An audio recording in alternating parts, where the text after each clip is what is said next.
I just played in one of America's biggest chess tournaments, where I met world-renowned grandmasters and top content creators. Hey everyone, it's Vicky and welcome to my channel. Today I'm going to be showing you my tournament games from the Carolinas Classic Chess Tournament in North Carolina. If you enjoyed this video, please be sure to like and subscribe to support my channel and make videos like this possible. Now let's get started. Second year at the Carolinas Classic, and this year I'm playing in the under 1900 section. I'm like 1643 right now, so it's gonna be a challenge, but I'm excited. The first game I played was in the evening, and I only had about 15 minutes to prepare. I saw that my opponent was rated 1763, which is a little bit intimidating because that's over 100 points more than my rating. But I also felt confident because I was playing against an older guy, which I would much rather prefer than some super talented youngster. So anyway, I started with the white pieces, which I was also happy about. I played d4, he went knight f6, I went bishop f4, he went to g6, and then I went knight c3 because I knew that he would either play the King's Indian, which is d6, or the Grenfell, which is d5. And either way, I felt confident because I had played both of those positions in tournament games before. So he did go bishop g7, which I was super happy about because that meant I could go e4 and take control of the center. He went d6, this is the King's Indian, and so I went queen d2, which is the theory. Castles. He went c6. I wasn't sure about this move, but it turns out that is the best move. And here I was considering a few options, but I wanted to attack, so I went h4, which is a great move.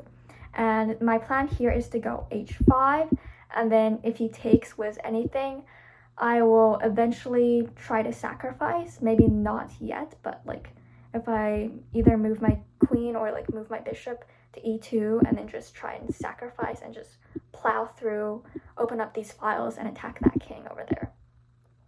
But my opponent did not do that. Instead, he went h5, which stopped everything. That was expected though, because yeah, I'm playing an opponent and my opponent will of course try and stop what I'm doing. But anyway, I went f3. This is mainly just to protect that e4 pawn. My opponent went queen a5, another good move. I went king b1 just to protect my a2 pawn in case my knight on c3 ever moves. My opponent went rook e8, I went bishop h6. So my idea here is I want to trade that bishop that my opponent has because it's near the king and protecting the king. And if I can trade it off, then that will severely weaken the black king. So that's exactly what I did. He took it back. Here I went knight e2, which was in hindsight not a great move, but I thought that it would be a little bit easier at least not to lose in an endgame, so I was fine going into an endgame, which is what happened.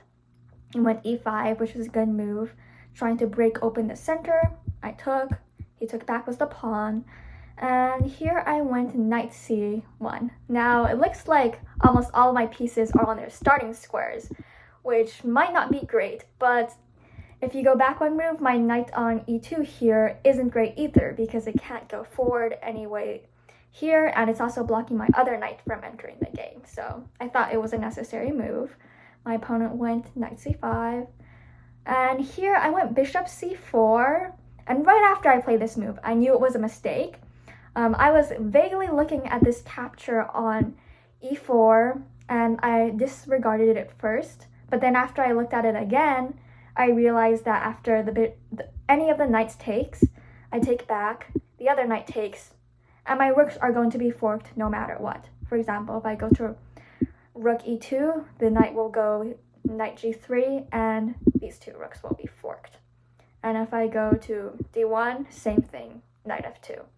And there's like not really anywhere else my rook can go. So that was pretty bad. Okay, yeah. So I was a bit worried about this, but luckily my opponent did not find it, which I was happy about. Here I should have just gone back, but I figured that if my opponent didn't find it the first time, what are the chances he would find it again? Which I probably definitely should not have done, but I risked it and it was fine, kind of. This is also scary. Now my opponent is trying to trap my light squared bishop with a4, so I had to create some lift, which I did like this. And this move, bishop e6 that my opponent played, I was super happy to see, because look at this bishop. It's so bad it can't even go anywhere. So I was super happy to trade it off. My opponent took back with a knight. And then over here, we just maneuvered our pieces, or doubled my rooks. And my opponent played the only move here because I was attacking both of these pawns. So he was lucky he still had a move. And then I went c3. I don't know why I put brilliant on this, but I just wanted to stop the knight from going to d4. And then we just maneuvered our pieces. The game kind of fizzled out. Even though my opponent had double pawns, I couldn't do much about it. I traded everything. Actually, here there was an instant. Here I had, apparently engine is saying king d1, which I would never have found in a million years. This is kind of crazy because I'm just willingly giving up the b2 pawn with check. So for example, knight goes there and takes. I move my king, and then apparently this is good for me because I will be taking all of the pawns on this side of the board, and the knight on the left side is just kind of secluded. Apparently this was the only way to look for any winning chances, but of course I did not find this crazy move. I had like the same kind of thing. Instead I should have put my knight on d5 and then attack the f6 pawn, which I also missed. So yeah, it just kind of ended up in a draw. I'll just play it. It was a repetition. We just went back and forth, and the first game ended in a draw, which I was fine about because I was the low rated player and I felt like I was pushing. I was trying to attack most of the game. It didn't turn out to be any sort of great attack, but at least I secured a draw and I was happy about that. The next morning, I went down to the hotel buffet to eat breakfast, and here I actually met the Botez sisters, which was a surreal moment for me because if you've been watching my videos, you know that they're the reason I started playing chess over 3 years ago now. And so seeing them in person was kind of like a full circle moment. I got to have a really nice chat with them and even took some pictures, which I will insert here. The second game I played was against an even higher rated opponent who was also much younger, but luckily I got white again, which is kind of a miracle because usually you alternate colors, so I should get black. But I didn't and I got white, so I played my trusty d4 London system setup. My opponent went knight f6, I went bishop f4. Now my opponent went c5, and this is quite a rare move. I don't face it a lot, but I do face it whenever I play against my brother and we do our for fun matches. So I do have some experience with this. I went to d5 just to gain more space. This is kind of like a Benoni setup for black, and usually the Benoni is not good, but my bishop on f4 is kind of misplaced. So this is a better version for black for sure. So d6, knight c3. This is all kind of standard things. I went e4 to gain more space. Here the queen goes to a5, and the idea here I already drew out with my arrows is that if the knight takes on e4, I won't be able to take back with my knight because it's pinned, so I have to do something about that pin, which is why I moved my bishop back. Here he developed. I also developed castle, knight f3, bishop g5, g4. I can't do notation. Oh my god. Okay. h3. Bishop takes, queen takes, knight b, d7, castles. And here I went a5. The idea here is to stop this pawn from going to b4, or possibly even b5, but mostly just b4. And usually a5 is a common idea here. I usually play it a lot earlier, but I thought it's better than playing it too late, so that's what I did. I went rook c8, rook e1. He went here to attack my queen and bishop. I moved back. I took here. And here he was trying to reroute his knight. I went rook to b1, just so that if I ever move my knight on c3, this b2 pawn is protected. So that's what I did. He attacked my queen, I moved it. Here we were just kind of doing some maneuvers. I wasn't really sure what to do. And in this position, I thought for a long time, I was very unsure if I wanted to take with the knight or the pawn, or which one would be better, or even if it would matter. I ended up going with the knight, just I think because the knight could potentially go like to f6 or even a fork on e7 in the future possibly, and like the knight is in the center and it's outposted since no pawns can attack it. So I went with the knight, which was the right call. My opponent moved his knight back, which is actually a really good move. I went c3 here, which I was pretty proud of this move because this move prevents the knight from going to d4 or b4. So I was trying to think preventively, which is called prophylaxis. My opponent went rook e1. I wanted to move my queen because I didn't like this pressure on the e4 pawn. My opponent went h6. Here I for sure felt like I was pushing. I was attacking again, but it's just hard to like try and find that finishing blow. I just kept on trying to push my pawns forward. He took my knight, I took back.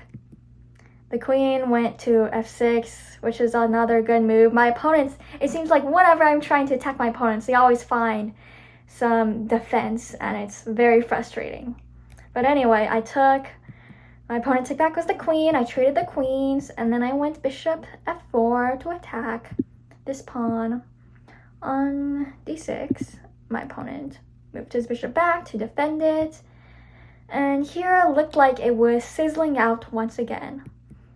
Although I still had hope, I moved my pawn to h4 to prevent any sort of g4 shenanigans. Then I could take, and so now my bishop can stay here.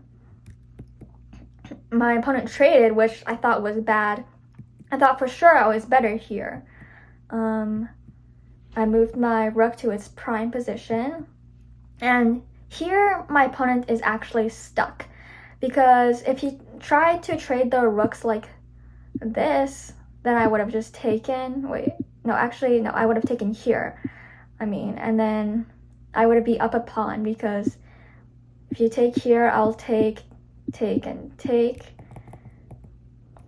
If you take this first, I'll take with the rook, and I'm up a clean passer. So, knowing all of this, I should have gone a5 and just prevented any sort of pawn pushes, because I would always have en passant. But I thought that I could wait a turn to do that. I didn't want to be too committal, so instead I moved my king, which turns out it just draws the game immediately. I could have pushed for a win, but here it's looking quite hopeless. Now my opponent can trade. Now I don't have any tactics with taking that deep pawn since my rook is pinned to my king. I have to trade. Well, I don't have to, but there's not really many other options. And this is just the same material, same everything.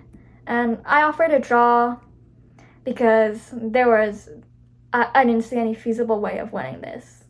So, this game was a little bit more disappointing because I definitely felt like I was in the driver's seat for most of the game. But of course my opponent defended pretty much perfectly. I missed one move that could have given me an advantage, and then it resulted in a draw. So I was a little bit sad. Later in the day, I had the chance to meet some incredible chess celebrities, and my highlight was meeting Judit, who is the best female player of all time and the only woman to ever break into the world top 10. Her story is incredibly inspirational to me, and she has served as a role model throughout my chess journey. Other grandmasters I got to meet included Veselin Topalov, the former world chess champion, Daniel Naroditsky, my favorite educational chess channel, and one of India's top coaches, RB Ramesh, who has trained prodigies like Prag and Vaishali. Now I'll be recapping one last game, which I played as black against an opponent who was pretty much 1800 rated. So my opponent started with d4. I went knight f6. My opponent went knight c3. Here I went d5, and my opponent played bishop f4. Now this is called the Jobava London. If you watched my last video, you might have noticed that I practiced this a little bit, but I didn't really ever play it on the black side of things. However, I watched a Daniel Naroditsky video one random, probably a weekend, late at night, and remembered some of the moves that he suggested. So I played I played c5 first. Here he went e4, which I'm pretty sure is recommended in Hans Niemann and Daniel Naroditsky and Bortnyk's course. I went knight e4 here. He took back with the knight, I took back, and he took the pawn. I went queen a5. This is all theory that I still somehow remember. c3, I took this pawn. He went queen a4, and here I kind of forgot what I was supposed to do, but I just tried to play most logically, so I went knight c6. My opponent took the pawn. Now we're even again, and I remember that in one of Daniel Naroditsky's speedrun games, he went g6, so that's what I did. My opponent went knight f3, and here I went bishop g7 and set up a kind of deadly threat. So if you want to, you can pause the video for a few seconds. And what would happen, for example, if white did some kind of passive move like bishop e2? Okay, so if white did something like this, I can actually take this pawn on bishop with my bishop. If the pawn takes back, I'll take with the queen, and I'm giving the king a check, and I'm forking with the rook. So white has no choice but to give up the rook in some way. For example, I don't know what is better. Okay, they're suggesting bishop d2, and here black is gonna win pretty much 100 out of 100. And funnily enough, in a blitz game, Hans Niemann actually lost to this with the white pieces. So even the top grandmasters can fall for this. But unfortunately, my opponent was not Hans Niemann and did not fall for this. And he went queen c4 to try and trade off the queens. I considered trying to move my queen somewhere, but I didn't see any good place to move it, so I just traded it, which was fine. My opponent took back, I castled. My opponent went h3. Sorry, my notation is so bad. Okay, I'll try to get better with my notation. He went h3, which I thought was pretty clever because my next move I planned on going bishop g4 and taking the knight to destroy the pawn structure. But turns out this wasn't the best of moves because it's a bit slow. However, I did the kind of the same thing but on the opposite side. My opponent went a4, which I thought was interesting, not the best because I felt like this pawn could be weak at some point. But anyway, I went bishop f5, just trying to develop my bishop. My opponent went rook d1, and I went rook d8, which is okay, but the computer wanted me to go bishop c2 right away. And what this does, it forks the rook and this pawn on a4. So my opponent would probably have to go back, and I guess here the computer wants me to go e5. I mean, this looks good for me, but I just wasn't really sure because once I go e5, like, I will go here, and right now my bishop is being blocked by this pawn. But I decided not to go for this. I wanted to delay this bishop c2 move one more move, so instead I went rook d8. My opponent castled, and now I went bishop c2, but it's not as good anymore. Here I didn't really know what to do, so I tried to trade the bishops. My hope was that I could double the rooks, but this move also is kind of sneaky because now I obviously I can't double the rooks. So instead I went rook c8 trying to kick the bishop out, but the bishop did not want to go out, which was also annoying. So instead I tried to trade the knights, which happened. My opponent tried to trade rooks again, and here I tried to do this trade on my own terms. I calculated several moves. I was debating whether or not I wanted to take first and then go bishop e6, or do what I did, which is just go bishop d6. And it turns out both of them are fine. They're both equal. So I just played one of them. I went bishop d6. I thought this move for a second would be good, but then I just quickly realized that my opponent could just ask for a trade. I might as well take. And this is equal, completely equal.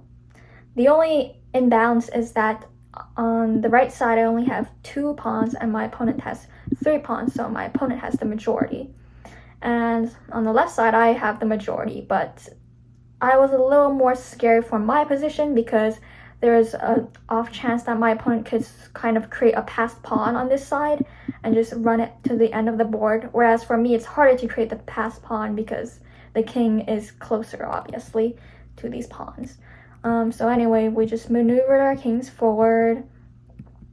I was a little nervous that I would make some mistake at some point, but I brought my king here and my opponent offered a draw after he played f3, and I was really happy. I instantly accepted, and that was it.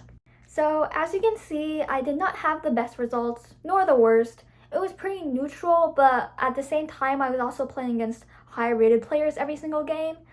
Although I definitely wanted more out of many of these games. I thought that a lot of the time I would just cop out. For example, the first game I went for an endgame when I could have pushed. I could have been more aggressive, but I think I was intimidated by their elo and I just went for the easy way out and went for draws. Which in hindsight, I probably should have gone for the win, but oh well. Anyway, if you enjoyed this video, please be sure to like and subscribe to support my channel. And until next time, bye!